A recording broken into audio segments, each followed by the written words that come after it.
Hello. This is Andy over at the Falco Canine Academy. I guess Go Live TV show. Used to be the dog news show, but we're going to be bringing that back fairly shortly. I know that I've been promising that for a while, but every so often I want to come on live because there are things I come across that are really important. And this article that I came across regarding exercise and dog reactivity is an important one. And I really like the perspective that this author brought and I have been speaking about for, years in regard to police dogs way back 20 years ago, and just in how to deal with dogs that have aggression or dogs that have issues, focusing problems, and that kind of stuff, and especially in regard to aggression, human or animal aggression or dog aggression. This aspect of the exercise can either help or hurt. And the type of exercise you do is important, or the type of activity you do with your dog is extremely important, especially with those dogs that have issues with reactivity. And so what I'm going to do is I'm going to share my screen here and show you the article that I'm talking about. The link is posted in the description of this particular Facebook Live that you're watching. If you're watching the replay, just look for the link that's in there for this article and you can read all the details. Let me find the spot that I actually want to. So this comes from Where's Your Sit blog. I'm assuming it says pet training for real life. So it's a pet training blog. I want to find out who the author is and give them credit. And I don't want to be scrolling around and scrolling up and down. Making you dizzy here. Let me see if I can find out who the person is. About. When you're creating a website, you should put your name, either your name or the name of the organization, right there on the front. Dr. Yin, I'm guessing. The other end of the leash. There's a bunch of names. Maybe it's a bunch of people. You got Gene Donaldson, who's a great trainer up in Northern California. Patricia McConnell, Stanley Corin, Pat Miller. These are all dog trainers. I've heard of Paul Owens. So I guess it's a blog that just a lot of big name dog trainers post their stuff. But I don't know who is responsible for this article that I'm going to read now because it doesn't say. So I'm going to go ahead and share my screen so you can see it. And we are going to discuss a little bit about it here, but I just want you to hear the article.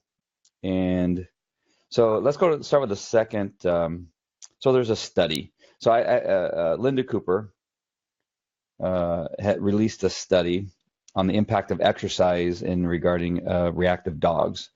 So I'm going to click on the link here just really quick so we can see that study. And I didn't want to read the whole study because in many cases, these things can be very long. And there's a PDF file right there. So we'll download that PDF and probably get it to you. But I really want to just give you the synopsis of what this article talked about. And it is that dogs in the study were sent on a doggy vacation where exercise was significantly reduced. The owners of the dogs were nervous of this at first, given that many of the dogs that participated were also described as hyper dogs that required great amounts of exercise. What was found instead was that with reduced physical exercise, off-leash running, long walks, playtime with other dogs, ball, disc play, and everything else, and increased soothing touch and mental games. There's the key for me. Mental games. We're going to talk about that in just a second. The dogs improved significantly in only 6 days. The study goes on to cite work that includes giving dogs a drastic change for a month to see truly improved results in reactivity. This is important for owners of dogs with arousal and reactivity issues on many fronts, as simply tiring the dogs out physically isn't going to get you the results you want. Here's a great list of activities you can do with your own dog when reducing high impact or lengthy activity in order to decrease stress in your dog. Sniff games, inside and out. Tracking, this is a great sport that Where's Your Sit offers classes. It's just hard to say that Where's Your Sit offers classes for, and the dog people come up with some weird names for their training stuff. And when you write an article, it makes it hard. Classes for and is suitable for reactive dogs, as we don't expose the dogs to one another. Tracking is great. Trick training, shaping games with a clicker, soothing massage and touch, short on-leash walks well away from other dogs. Recommend 15 to 20 minutes per day, and allowing your dog to do significant amount of sniffing on these outings. Interactive feeding and puzzle games. Now, reactivity and overall stresses and anxiety are closely linked. It's important that your dog is allowed to calm down and reset after an incident where they reacted or were startled or injured by another dog. These same calming activities can also be used with overexcited or hyper dogs that don't struggle with reactivity. All right, so I'm going to go ahead and come back to my screen here. And so the significant issue here for me, and I'm going to go ahead and read that study fully. Again, you can find that link to this article, which then will lead you to the PDF, and you might want to download this if you have a reactive dog, anxiety and stress and things like that, is that just simply running the dog and throwing something where it's going and getting and grabbing it. There's many things, and I want to talk about children, as I almost always do, is that when you have children that are aggressive in nature, right? You have some children that just, when they get hyper and you put them in a situation where there's pushing and shoving and touching and that kind of thing, and that kind of put them in that kind of environment, it actually increases their propensity to become violent or to cause problems or to bully and that kind of stuff. And the dogs really are no different. You put them in that combat mode of running, chasing, grabbing, bringing back, right? And then tug of war. And you're increasing, in some cases, those things that make them reactionary. And so in our training, what we talk about all the time, and what we've talked about for years, and maybe don't talk about enough. I mean, maybe we should really harp on it.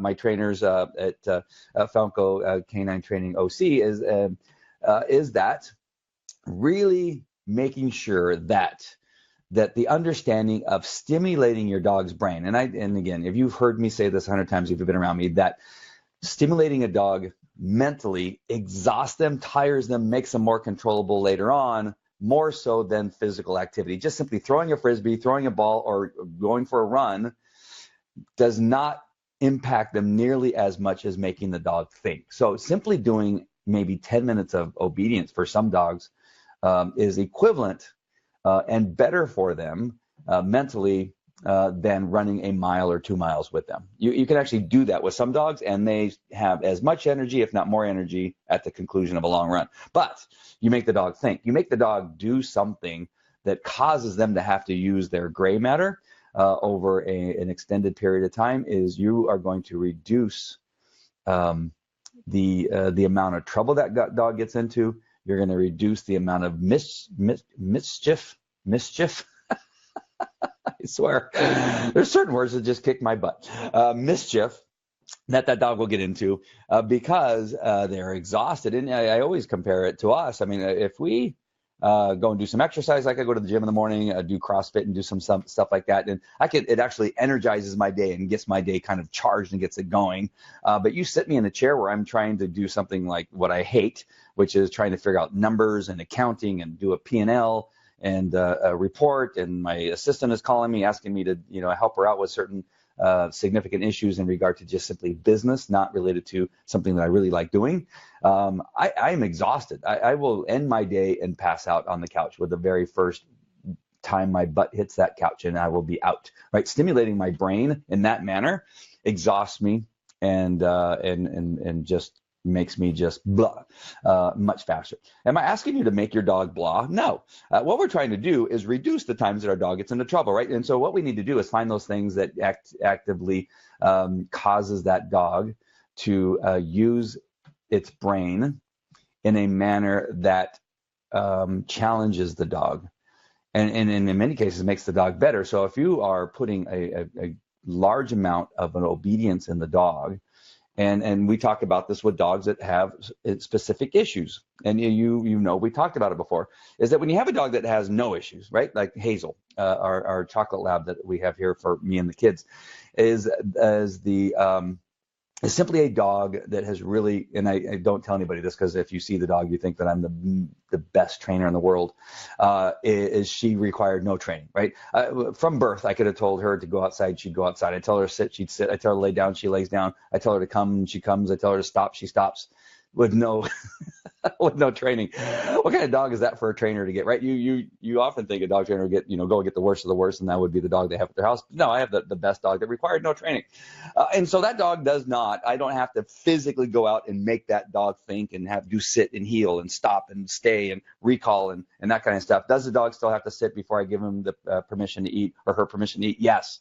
Do I still make a dog sit before we go outside? Do I go outside first and then recall the dog and eat? Yes. It's just a matter of that's the kind of dog I want. I want a dog that looks at me with love and respect and understands that every human being in the house is to be respected and is to be listened to, including the 3-year-old boy named Bo, right? Even he, when he says, Hazel, come here, the dog comes. When he says tells the dog to sit, the dogs sit. The human beings must be respected. And in particular, now we go to reactionary dogs, dogs that grr, bark or growl or snarl or are constantly challenging you or testing you, getting up on your shoulders and holding you, gripping you on your front. And people think, oh, how cute that is. No, in many cases, that's a dog really pushing the boundaries of understanding where that dog's place is in that family. And I know many of you don't believe me when I tell you that, but when you have a dog that's challenged you in that manner, you better be careful, especially when we're talking about pit bulls, German shepherds, Dalmatians, the types of dogs, Akitas, and that kind of dog that have the propensity to be reactionary dogs. And so you want to put more obedience in that dog's life. You want the dog to have more respect for you than the average dog. That dog is required to sit at every door. Is the sit at every curb. Is the sit before it gets permission to eat. Is the sit before you give it a treat, or down before you give it a treat. Do something. And again, I threw a lot of sits in there. It could be anything. It could be stop and stand. As long as it has to do something, look you in the eye, make that dog, stimulate that dog's brain, get his thought process on something other than aggression or being reactionary. You're going to tire the dog out. You're going to force the dog to think about you, think about what's going on. And that's super important. And I'm not getting away from what this article has brought up, in that just simply running a dog, and that's the basis, at least that's what I take away, just simply running a dog and playing fetch with the dog, not only probably does not help the dog in regard to reducing the reactivity that this dog has, but in many cases probably enhances the reactivity. Get your dog to do something. Sniff exercises. Puzzles are fantastic. Doing tracking with your dog is not only fun, it's exciting to watch. To train a dog to track down a street for a couple blocks, maybe for a mile, on grass surfaces to hard surfaces, and that kind of stuff is so exciting. I've done it with police dogs for years, and the things they found, the suspects they found, the evidence, the guns, the knives, the keys that have been thrown away from a crime scene, and just seeing that is so rewarding and so fun. And so good for the dog. You're causing the dog to use its nose, the olfactory system, the brain are all interconnected, causing the dog to focus and really concentrate on something like that, and making that a part of you and your dog's relationship is so good. If you have a dog that's reactionary, you can train a pit bull to track. You can train any dog to track. Some are more difficult than others. Belgian Malinois, as much as you think that police dog would be a natural for tracking, oftentimes is, oh my God, it is a pain to get that dog started sometime in tracking because they can't concentrate. But that's the beauty of tracking, is it forces the dog that can't concentrate to concentrate. What do we try to do with children that can't concentrate? We have to find the thing that causes them to concentrate. We find that thing that stimulates their brain and they get excited about concentrating. We have to teach a child who can't concentrate to concentrate. And tracking may be that thing for the dog who has trouble focusing and only thinks about chasing and eating that cat or another dog or that child who lives next door that runs by in the house, and the dog just sees them and now can't think of anything else other than chasing that kid and biting them. And so giving that dog something else to think about, focus on, could be beautiful. Did I just get excited?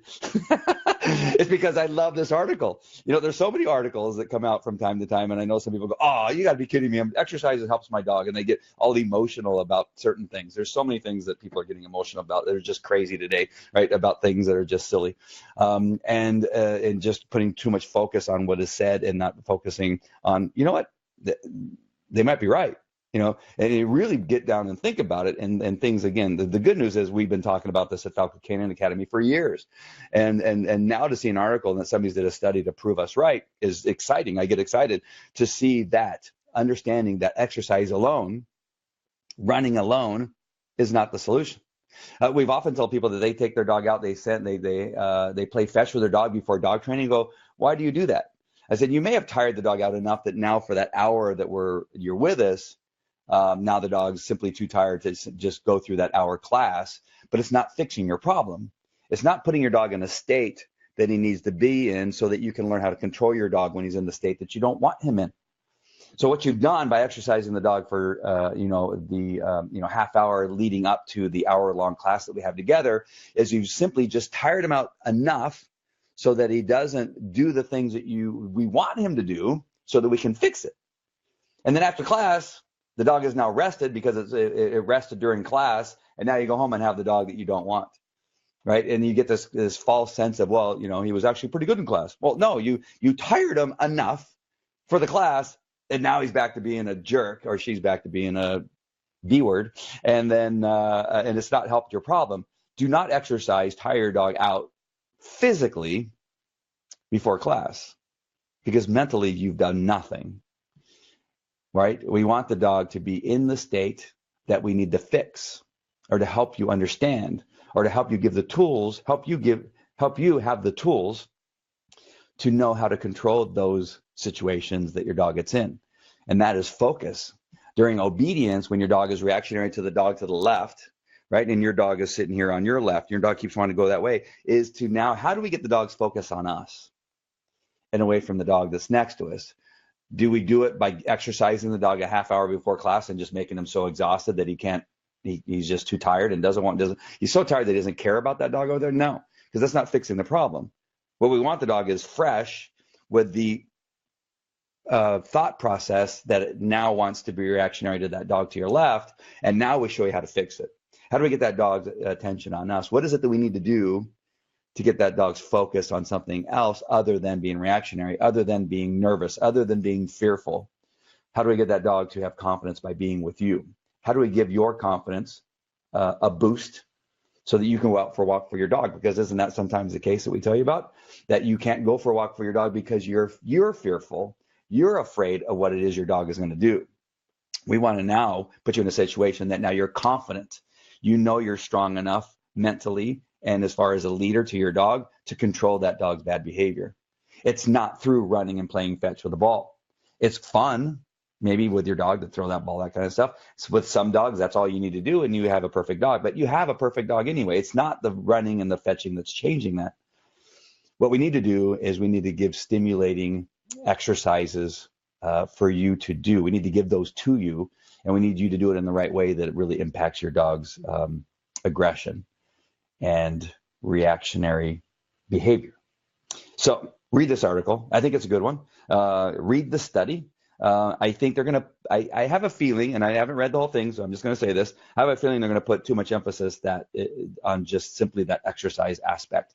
But I like where it started, I like where it's going, that exercise alone is not the thing that's going to fix a reactionary dog. It actually could be other things. I hope this was helpful. I hope I didn't go on too many rants. I have a tendency to do that.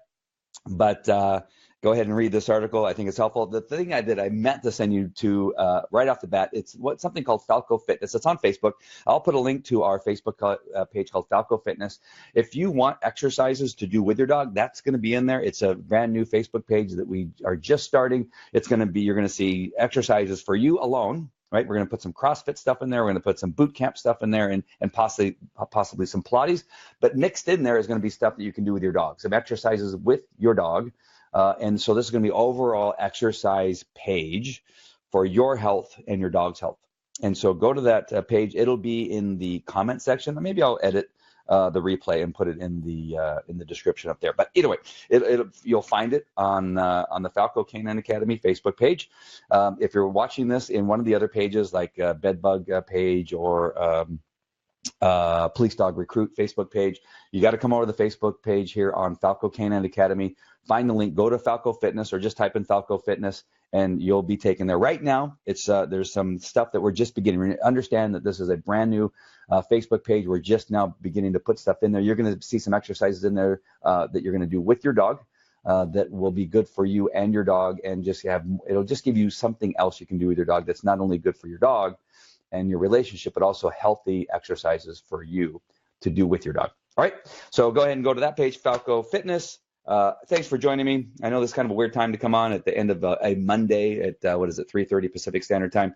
But I read this article the other day, and I'd just been waiting for the opportunity to go live to be able to give this to you. I think it's fantastic. Read it. It's good. And we will see you at the next one. All right, take care. Talk to you later. Bye. Hold on. I got to find the button to turn this off. So stand by. And oh my gosh, they changed the button. Stop broadcasting. Okay, talk to you later. Bye.